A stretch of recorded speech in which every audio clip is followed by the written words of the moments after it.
Patreon Q&A number 63, part 2. Part 1 was released earlier today. I want to still thank all 80 of my incredibly overpowered, generous patrons. Guys, I hope you know that I love you by now, as I always say, and it is the absolute truth.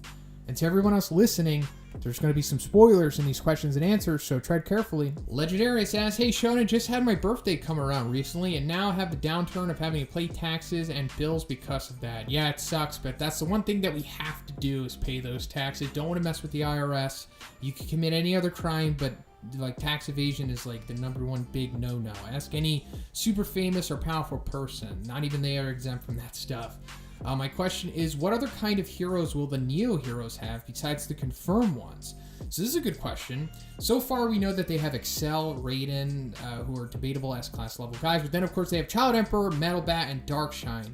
So aside from that, I think that Tank Top Master is probably going to leave to join them. Just taking a guess here, and why I think that is because one of the heroes that's focused on in Chapter 107, which is essentially setting up like the storylines are going to be happening throughout like the future of the webcomic, at least after the whole ninja stuff gets wrapped up. It was one of them was Tank Top Master, and he talked about how he essentially needs to reinvent himself to become more powerful. And I think that might mean that he's going to leave to go to the Neo Heroes, get a fresh start there. And now that we know that Darkshine is the trainer there, like trainer specifically for like the strong people who have high potential, I think he might train Tank Top Master, and that's how he goes to legitimate dragon level at this point. It just becomes way stronger than he initially is. And because they're kind of in the same wheelhouse, they're big buff dudes, and they, have like physical striking methods of going about their stuff, and they both lift weights and stuff. So I think Darkshine's going to train Tank Top Master, and then that might lead to him becoming like a threat for them possibly. But aside from that, I think we're going to see like new characters that we haven't seen before. So I think the Neo Heroes is referring to their S-Class guys as Vanguards or something like that. Or that was just what McCoy was saying in that specific panel, just referring to their top talent as Vanguards. Or I don't know, but just for now, I'll say that they're Vanguards.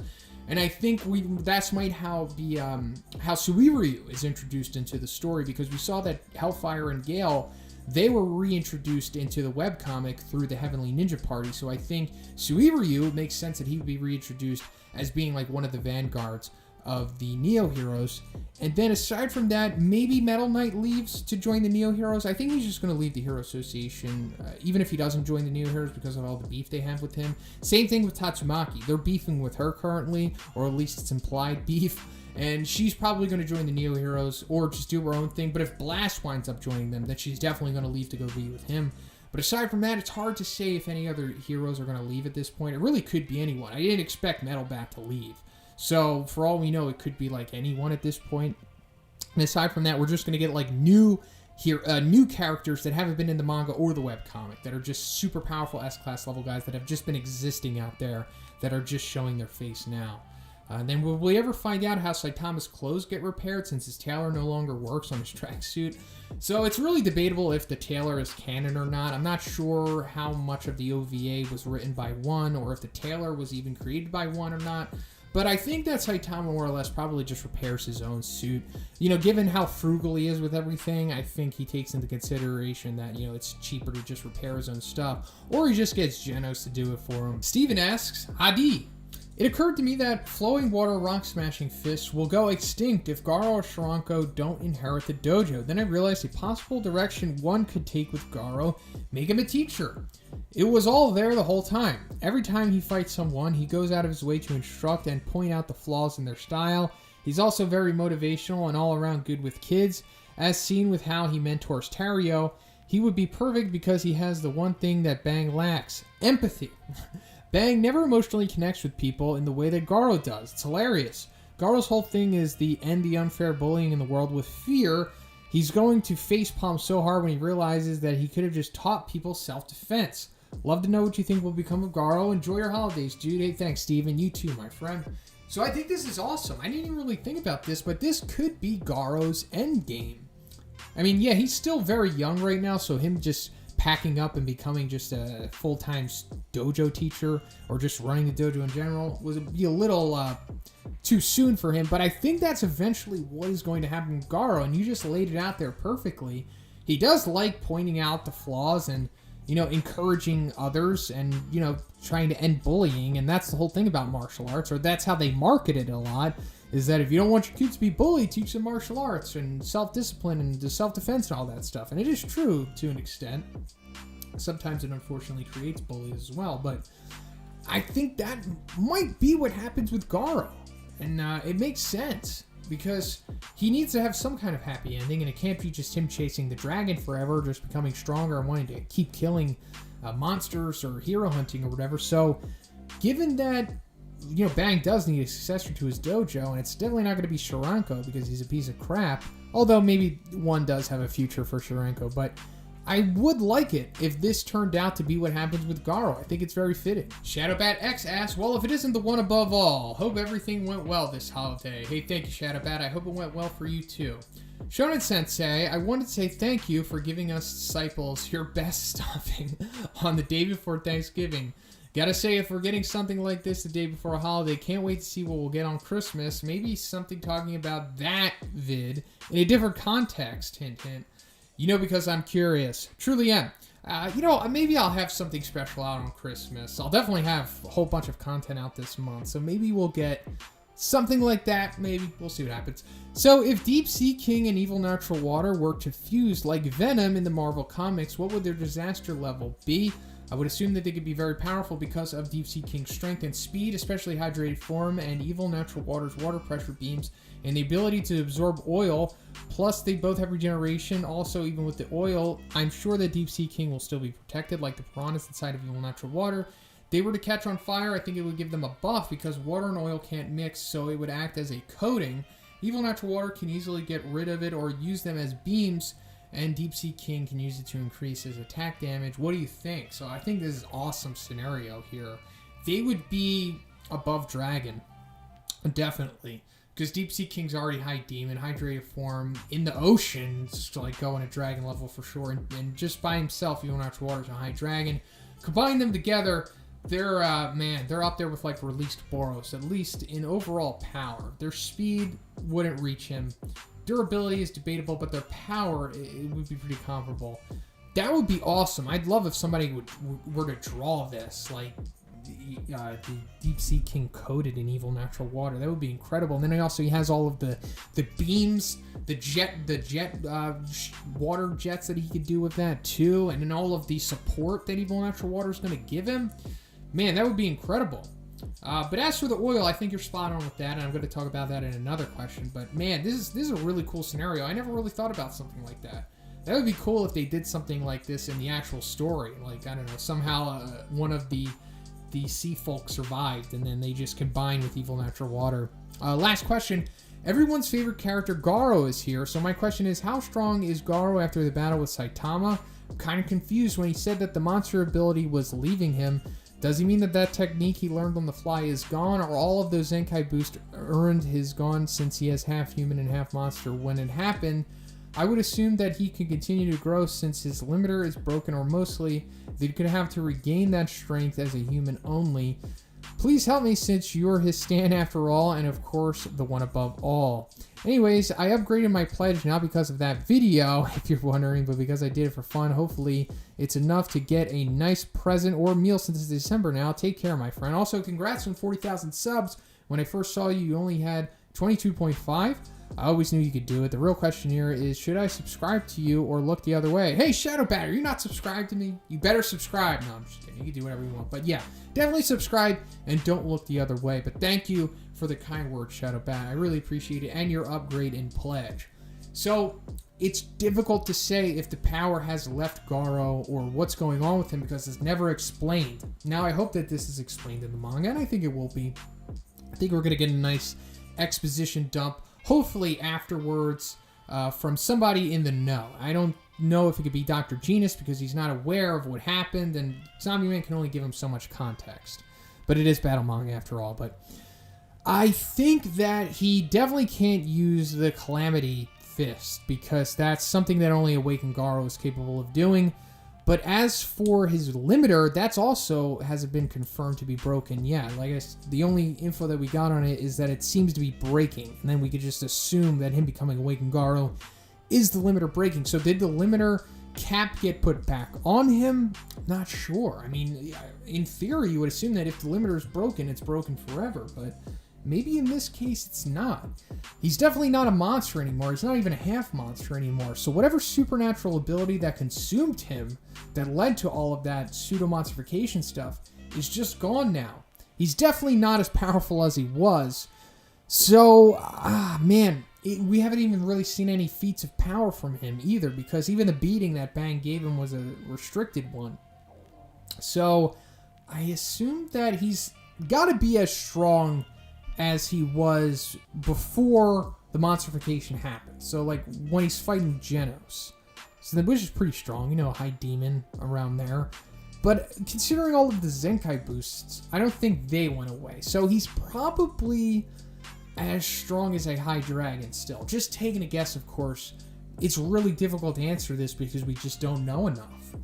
But he's definitely not above dragon anymore, for sure. But I would like to assume that he's retained the power that he had before he awakened. But considering that that also was part monster stuff, I'm not sure. I mean, he's definitely not a weakling. Flashy Flash asks, hey, the one above all, what's up? My first question is about Mob Psycho 100. The question is, what do you think is the actual percentage of question mark? I think it's about 10,000 or 100,000 or something. What do you think?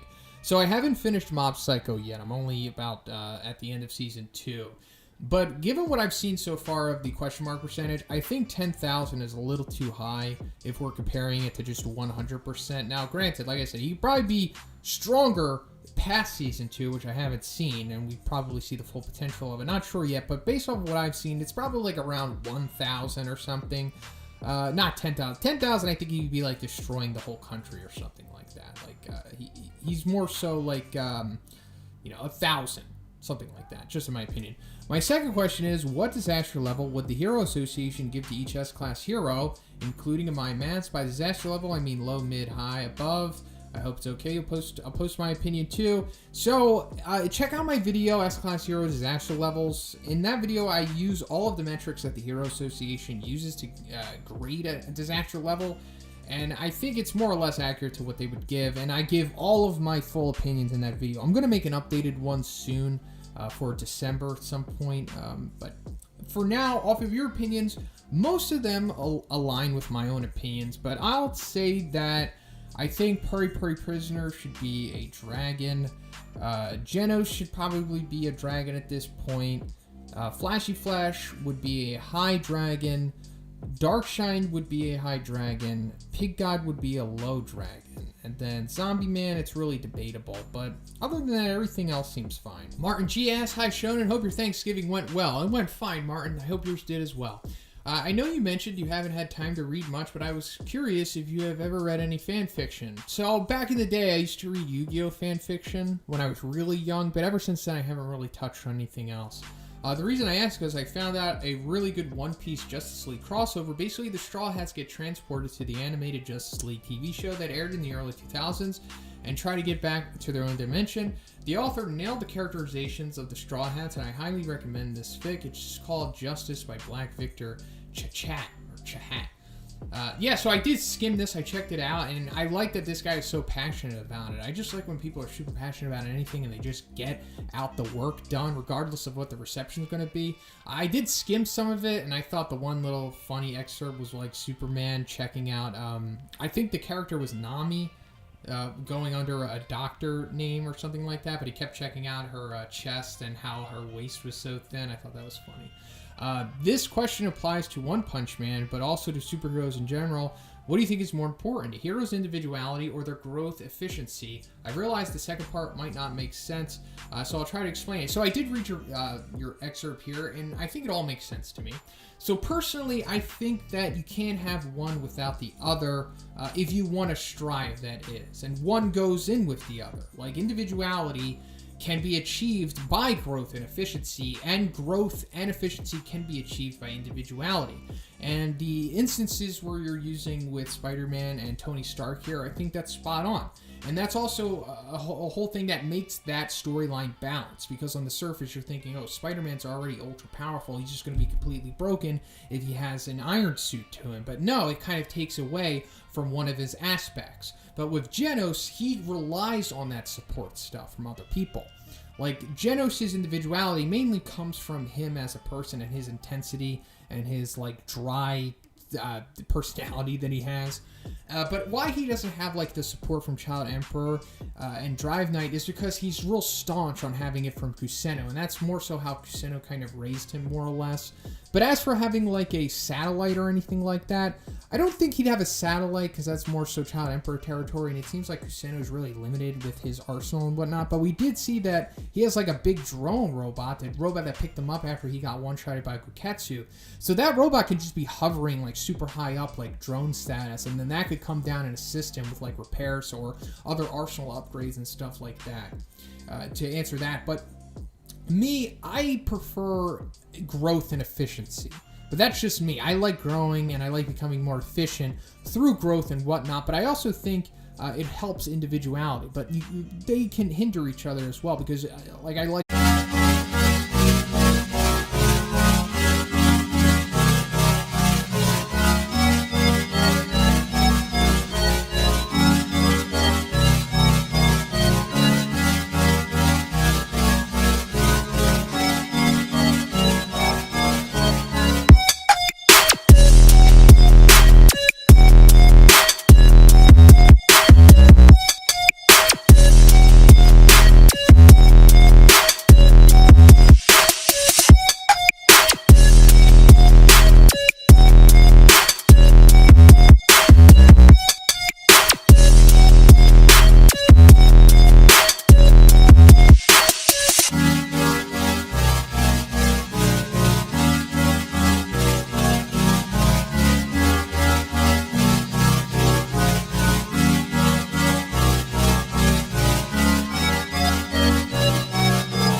YouTubers can grow and become more efficient if they just copy what other YouTubers are doing. If they copy their clickbait, if they copy the topics that they're covering, or if they just copy their mannerisms or their thumbnails or whatever, yeah, sure, they'll grow, but they'll lose their individuality.